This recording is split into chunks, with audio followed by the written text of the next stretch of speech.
Hello everyone, welcome to our next video series. I'm delighted to be talking to Ben, who is currently Head of Creative and Head of Brand at the incredible brand Seedlip. And Ben's background has always been in the creative industry and in the food and beverage industry, particularly at the wine trade company Lee and Sandman. So Ben, tell me a little bit about yourself as a creative, your background, and then we'll get going as to how we worked with each other.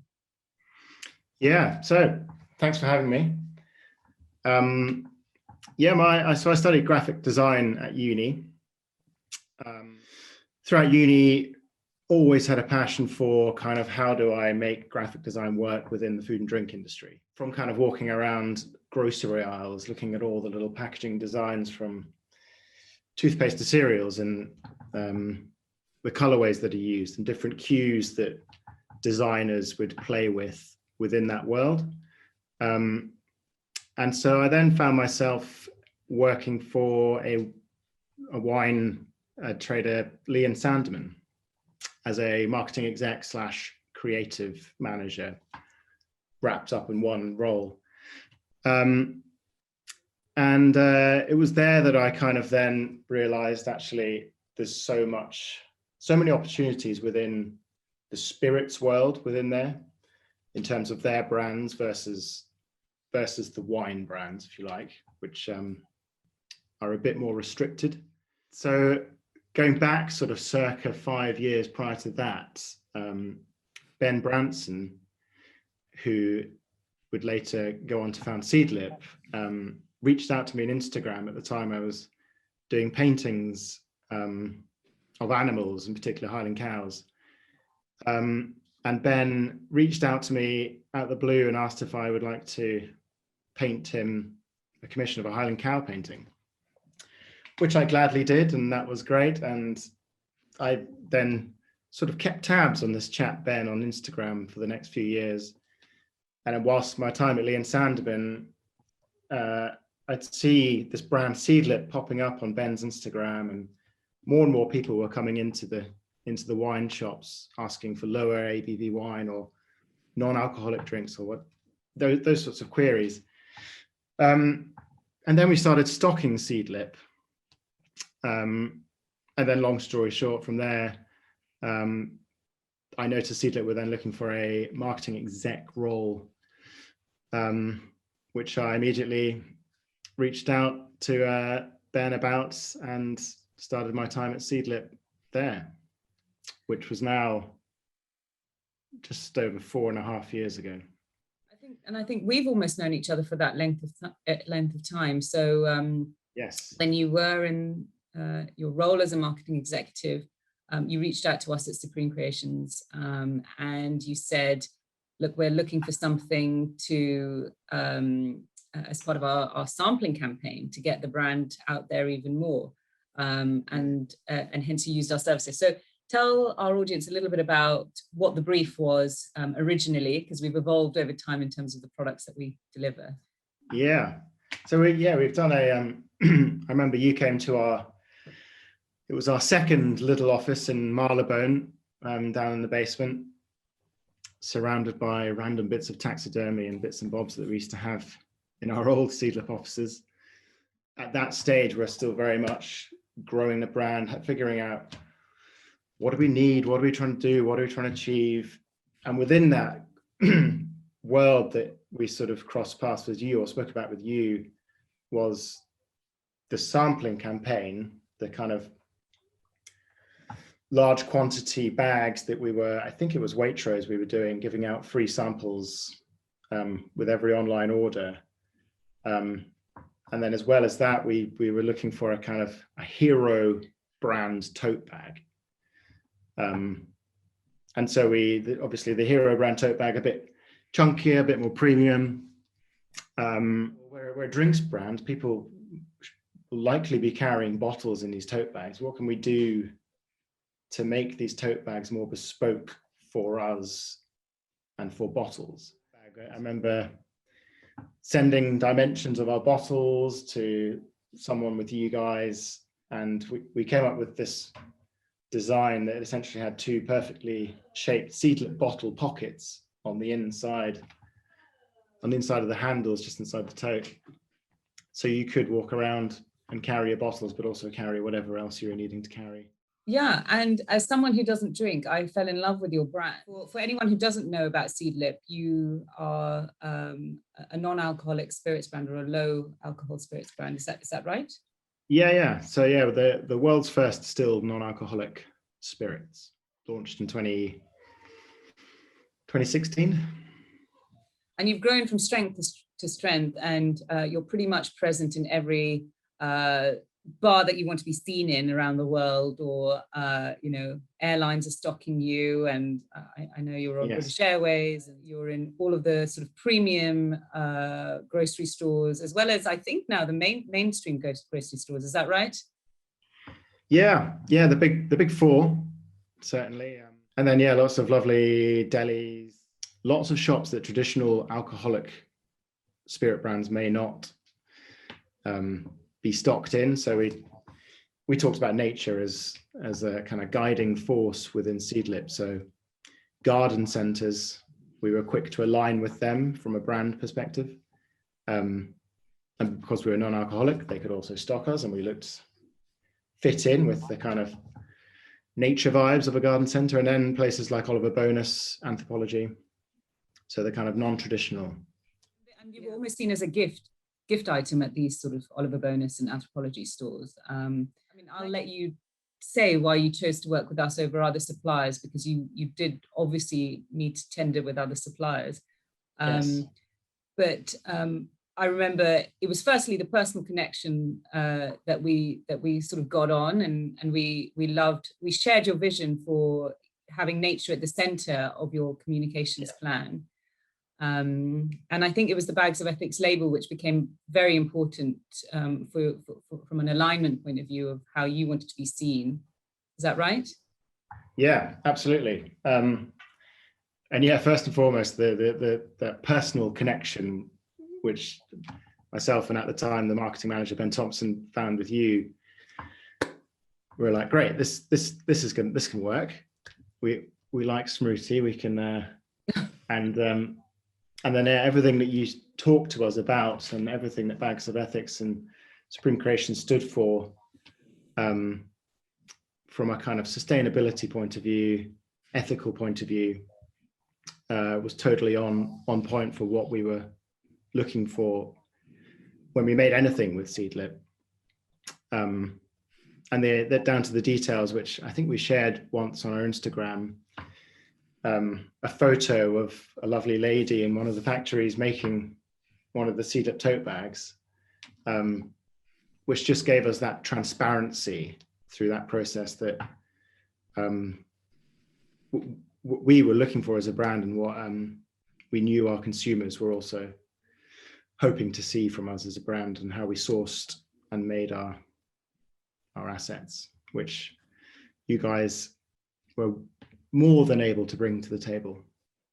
And I think it's a really great example of when you are trying to have a sort of top line creative strategy, it has to percolate into every element of the marketing channels that you deploy, the marketing promotional products and merchandise that you work with. And for us as a business, it was great to see your small but ambitious brand grow into this sort of dominant force within the category. You are extremely well known. You are award winning. You're stocked in some of the best stores in the world, like we've just talked about, best bars in the world. So it was definitely a partnership. And I think if anyone watching this, the one takeaway is that every time you come to us with a brief, we want to work as partners. It's not a sort of one-way process where you have to tell us, I want this specific thing. We'll work together to create the right product for the right campaign at the right price. So for example, we did a project on your sampling bags, which you gave out at at RHS Chelsea, Flower Show, and then obviously around the streets of London to get the brand present. And that was like a low value item, but which had a high sort of visibility. Well, we don't want to make I can't remember how many thousands, but we made a lot and gave Yes. lots of people at Chelsea Flower Show them. We don't want to make them too small where people sort of then wonder what to do with them and throw them away. So they were the perfect size and the perfect kind of weight of material that could be reused for a number of occasions and bits and bobs. And how did you measure the ROI on the giveaways? Did you have a sort of science behind it, a method behind it? Yeah, I mean, various. So the RHS ones, within them had a leaflet with a discount code to the website. So that was how they were tracked. Waitrose ones also had a discount code to the website or discount code on Waitrose or something. So they all kind of had that tangible ROI. And then, yeah, whether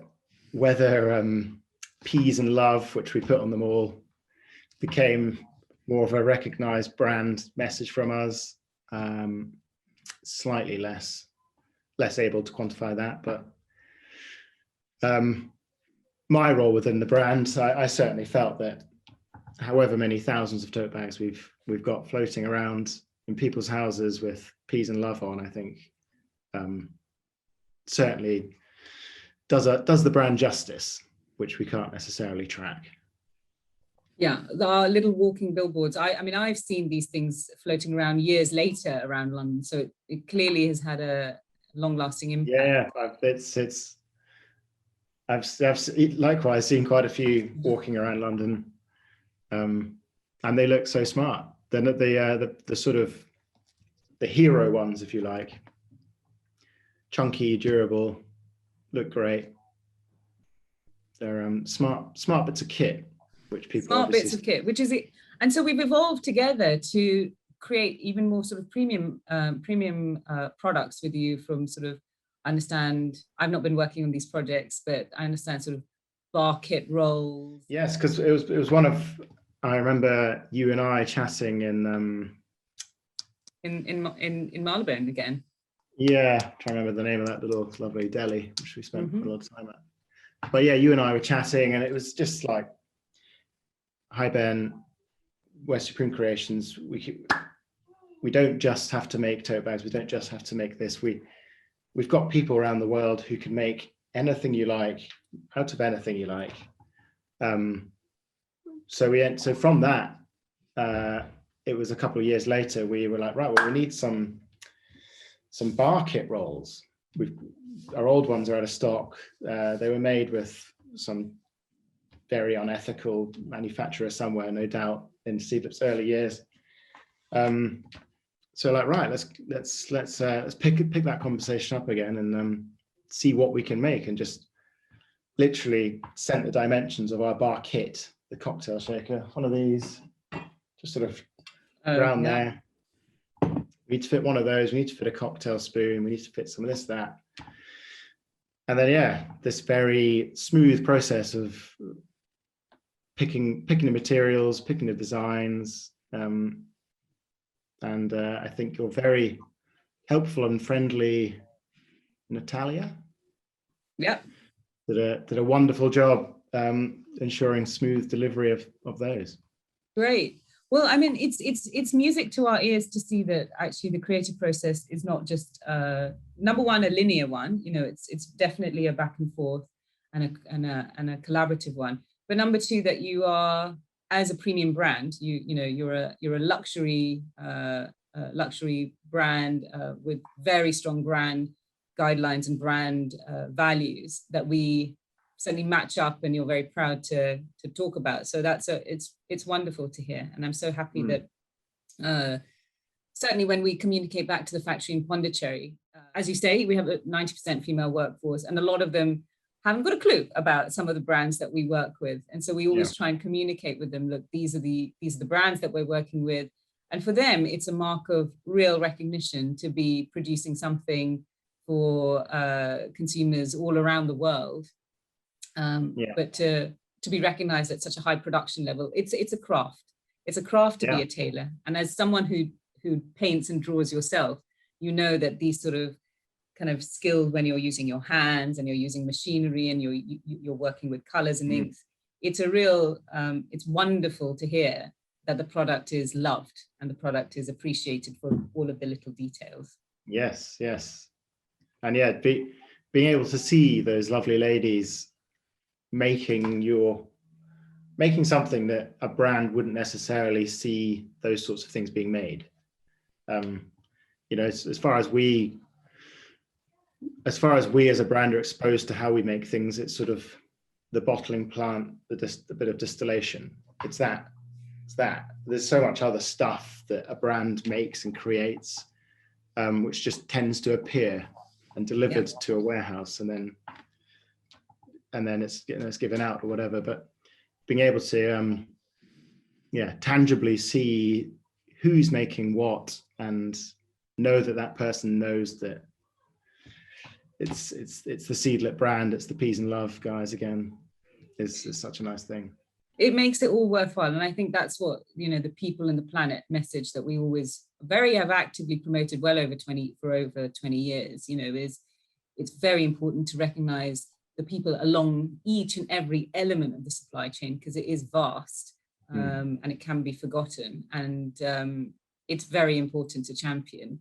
So thank you for that. And kind of just a last sort of closing piece, if you were to give any of our future clients or current clients any sort of tips when working with us, what would you say? I would say go in openly, loosely. It's quite easy to try and approach you guys with the final solution, but actually I think it's better to maybe take that final solution thought process back a few steps, then approach you guys, because what you guys bring to the ideas table and the development table is hugely beneficial in terms of finding solutions. You guys know what materials work best for what, so yeah, going in a bit more open, and developing something together as a partnership, is where we got our best outputs. Well, it's wonderful to hear, because I've heard this very consistently. So come in openly, give us your sort of top line brief, and then we'll do the rest with you collaboratively. So it's exactly. A very consistent message. So I just want to say thank you so much for giving your time, and to tell the audience, as someone who we respect very much as a person, you know, you're an incredibly creative, very esteemed person within your industry. And it's great to have your thoughts and validation almost in the work. So thank you so much for your time. I appreciate it very much. It's been my absolute pleasure. Thank you for having me. Good to chat. And thank you for all the wonderful work you've done for Seedlip over the years. Pleasure.